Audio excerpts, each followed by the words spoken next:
Joe, this cookbook talks about the taco shells. What is a taco? Some sort of turtle or snail? No, Claude, a taco is not a living thing until a few hours after you've eaten it. What's with all the cookbooks? Joe and I have applied for membership in the Bay Area Food and Wine Society. That bunch of pretentious snobs? They've agreed to let us prepare a meal for them here on Saturday night. We're trying to pick the perfect dish. The right entree could be our entree. Perhaps we should start with something simple like caviar. And what will you be using for money? My royalty check for my greatest Arias CD. 816 smackers. For some reason, they love me in the Republic of Chad. I can't believe you guys would blow $800 on a meal. Blow? Hardly. This is an investment. For the price of one great meal, we get dozens in return. With any luck, we'll have gout by Christmas. Tell me a better use of Joe's money than that. He could pay me back the $80 he borrowed. I paid that back in chores, Mama. You know, that clean laundry you stack on my bed doesn't just put itself away.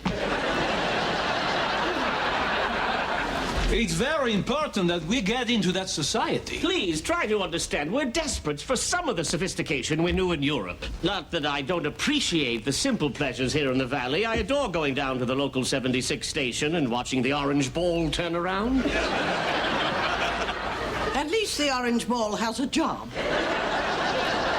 All right, here, if you're so concerned with your stinking $80, here's your blood money. Happy? Yes. I was afraid I was going to have to call in my goons. This is for a gourmet society. We need something fabulous. Let's see. Squid. Squab. Eel. Veal. Damn. Spam. Stop. You guys are trying too hard. Everybody loves my baked ham. I'll give you the recipe. You pour Coca-Cola over it, or you can use ginger ale.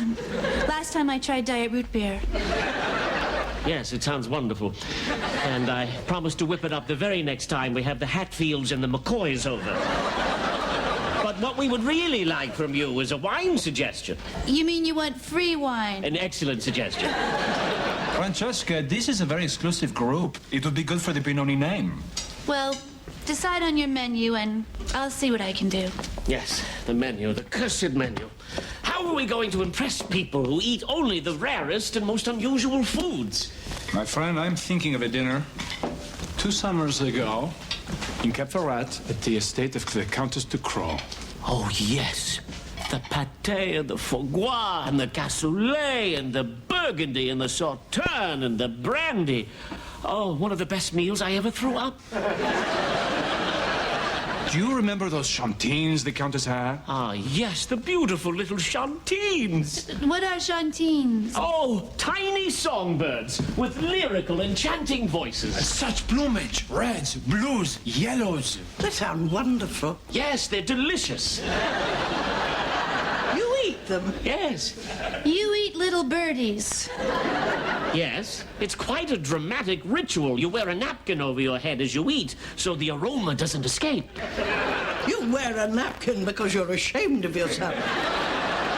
Oh, Claude, the chantines are an inspired idea, but they're only found in France. How can we possibly get them, let alone afford them? I know a chef in Bouliac. He will put them on ice and sends them right over. Well, how about the 94 Cabernet? That goes well with tiny defenseless birds. Oh, please, Francesca. Everyone knows tiny defenseless birds go with white.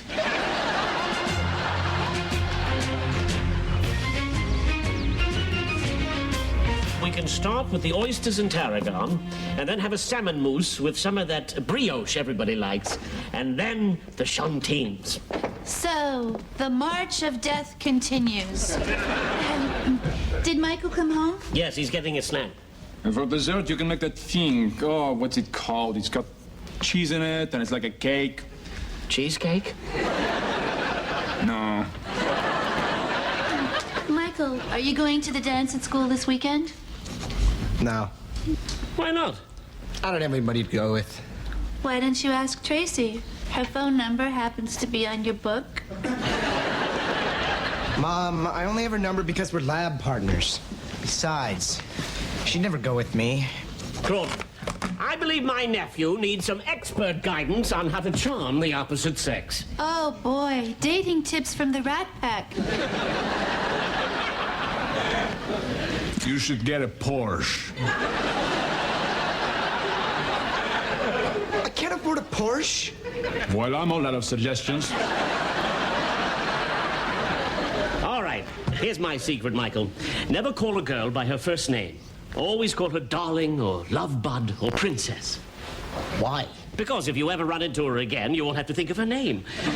Princess is an especially good choice because if she really is a princess, she thinks you'll remember. You guys are in a different league than I am. The girl's in high school. High school? That's disgusting. Claude, he's in high school. Oh, then lucky boy. Don't listen to these degenerates. They eat songbirds. Just call Tracy. She's a senior. I'm a junior. Call her. Make her wait.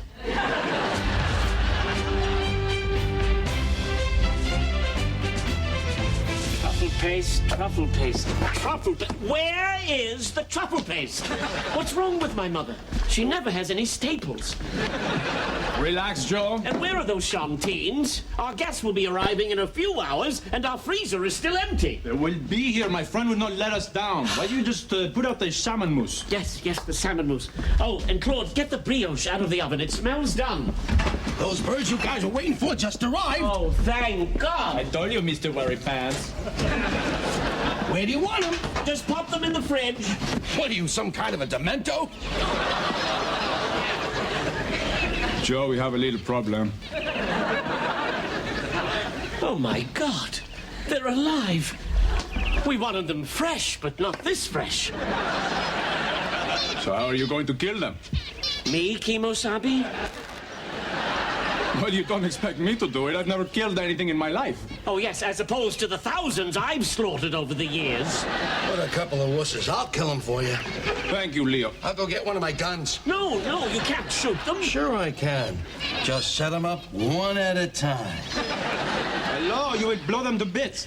Oh, they are kind of delicate.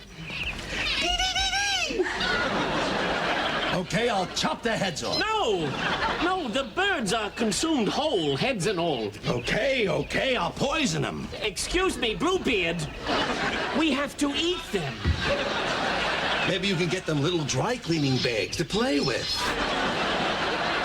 Leo, are you in the kitchen? We can't let Mama know the birds are still alive.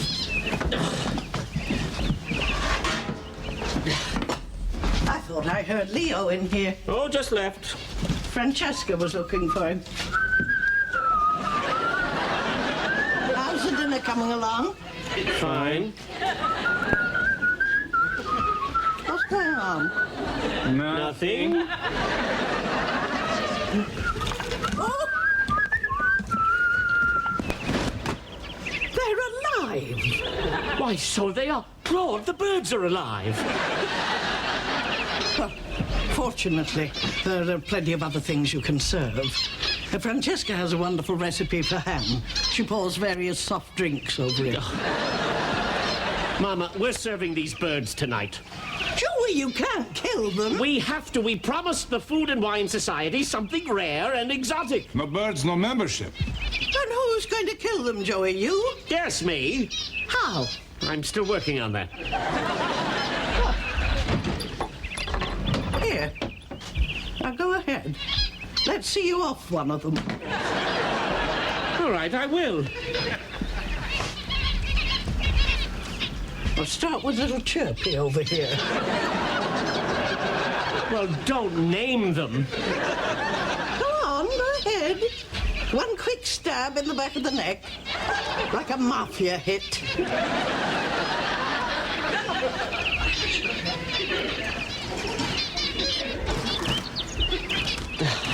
There, you see, there will be no songbirds on the menu tonight.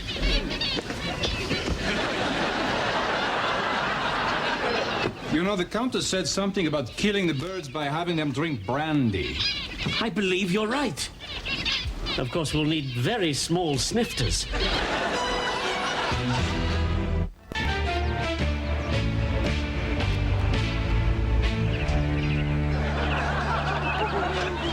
drink the damn brandy!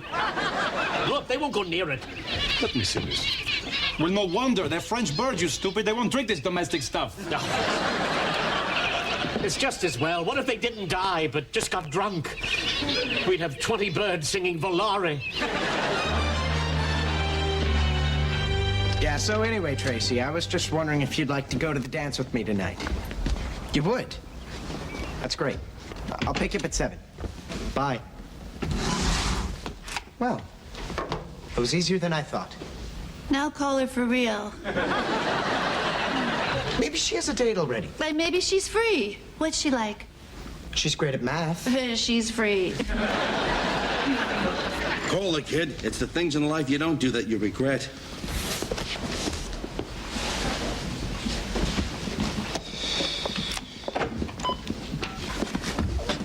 That was great, Leo. That thing you said about regretting the things you don't do. It comes from painful experience. When I was Michael's age, there was this girl I was crazy about. I thought if she just got to know me, she'd really like me. One night, I wrote her a letter and told her how I felt. But I didn't send it. She's married to that Ted Turner guy now. Are you talking about Jane Fonda? Did you ever meet Jane Fonda? Do you have any actual connection with her at all? There was a lot riding on that letter. Hey, Tracy said yes, she's gonna go with me. Thanks, guys. That's Wonderful. Hey, I think I'm going to write another letter. How many U's in Uma?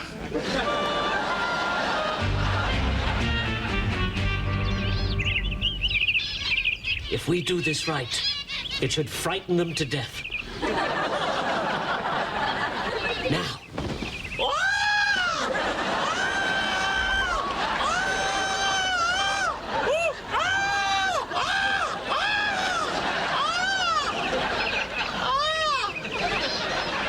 Nothing. I think that one in the corner looks a little apprehensive. I don't know about the birds, but you're scaring the hell out of me. What do you think this would taste like?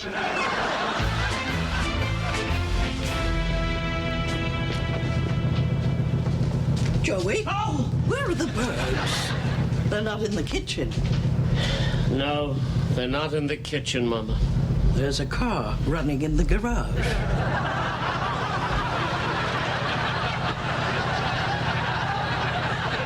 Yes, there's a car running. My God, Joey, you get those birds out of there this instant. But we must get into this society. The birds must die so that we may live. Joey, tiny songbirds. Songbirds. Trapped, panicking, gasping for breath. You told me they'd close their little eyes and go to sleep. Run, Joey! Joe, don't!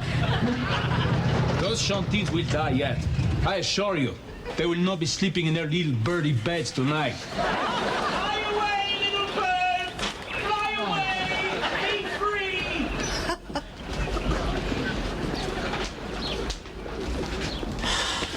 Joe, how could you? I'm sorry, Claude, but having lost my own voice, I just couldn't take the life of something that sings. Except perhaps Michael Bolton. Oh, Joey, I'm so proud of you. I only wish your father could be here. Of course, he was never one to show his approval openly. No. And he never cared much for animals. No. Actually, I guess he wouldn't add anything. No. Yes, your ad says you specialize in parakeets. Do you think you could manage 12? Oh, wonderful. Could we have them dead? No, there's a very good reason. We're going to eat them.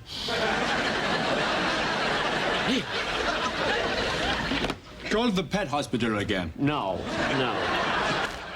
I have a better idea. We're giving up? Oh, you are so French. Joseph Pennoni does not surrender. Remember when the general manager at Covent Garden threatened to fine me $20,000 for missing a dress rehearsal? Do you remember what I said to him? You said you were very sorry, that it would never ever happen again, and you offered to wash his car. I was thinking of another time.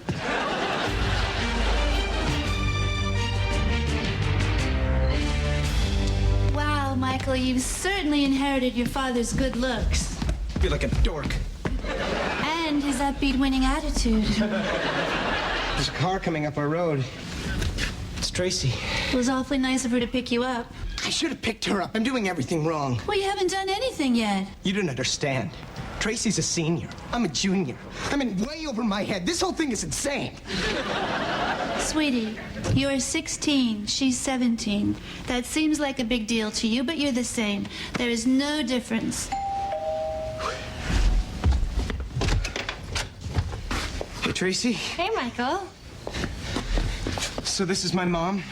Mom, this is Tracy Doyle. Hi, Miss Pennoni.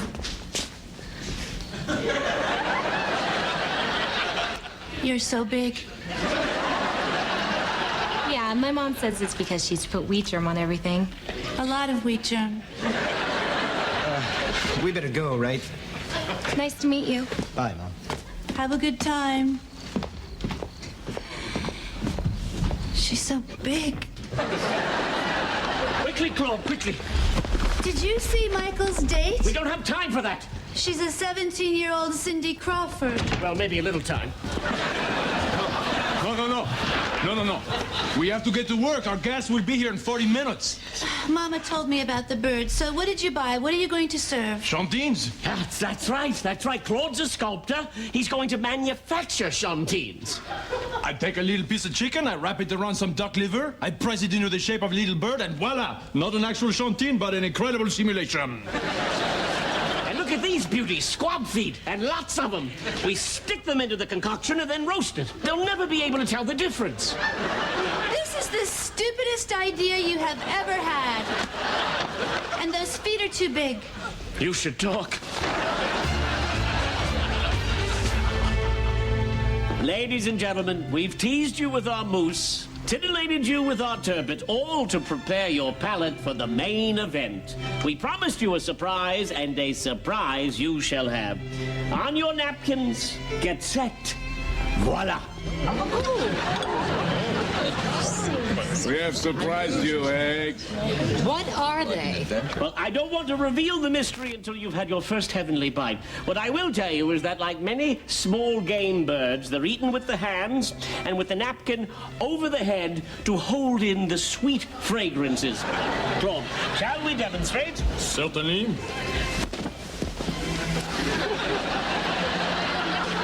It's fun, huh? Plus, if you want to chew with your mouth open, who will know? All right, napkins over the head and no peeking. Bon appetit.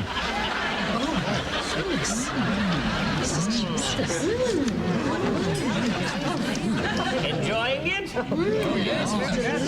Well, I should think so, because, ladies and gentlemen, these are the famous and rare chantines a la Bressere. We're eating chantines? They're an endangered species. No, they're not. They certainly are. Well, what are you, the president of the Sierra Club? No, I'm a member of the Audubon Society. Chantines are rare songbirds. What you're doing is illegal. No, it's not. I'm going to be sick. Well, I'm getting out of here. Please come back. I lied. It's true, we were planning on serving chantines, but we set them free. These are fake. They're just chicken pots and squab feet. No, they're not. I've had chantines. These are the real thing. Oh, come now. You call yourselves gourmets and you can't tell the difference between real chantines and Mary Shelley's Franken-chicken? Wait, everyone, we have proof, Joe. The chantines are still in the tree outside. Yes, they are. That proves I let them go. Yeah. I don't see anything. Here. I'll shine a light on them. Huh? There. See, they're very small. Look, there's one flying this way now. I think that was little Chirpy. Why in the world would he do that? He seemed a little depressed this afternoon. No wonder they're endangered. They have to be protected from themselves. The light's creating a mirror effect, you idiot. The birds are attracted to their own reflection. Quick, John, turn off the light! All right, all right. Wait, please, we have dessert. We have German chocolate cake, and no Germans were killed in the making of it. Do you think they will let us in? It's looking a little iffy.